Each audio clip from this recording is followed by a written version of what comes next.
Hello mga ate, magandang araw. Samahan niyo akong gumawa ng ating favorite taro prop. Dahil merong mga bagong cream chargers, Share ko lang din po kung paano gamitin itong ating whipped cream dispenser. Make sure lang po na chilled ang ating ilalagay na favorite cream in any brand.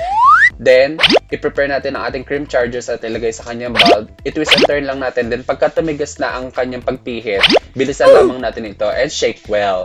Then, release natin ang excess pressure. Then, i-tap na natin ito sa ating mga favorite drinks. Katulad na lang nitong ating taro milk tea. ang perfect. Tsura pa lang, ang yummy na. Then, i-drizzle natin ng ating favorite syrup. Pero syempre, dahil ubi ito, ubi rin ang ating ilalagay na syrup. Then, enjoy your drinks, lalo na sa mainit na panahon. Ayan, sige, kuwaan natin para pang post sa FB, parang social climber. Oy, charot lang, ching. Ang totoo, pang business talaga. Message mo na ako dito sa All About Riri para sa order mo. Thank you for watching and follow for more mga ate. Bye!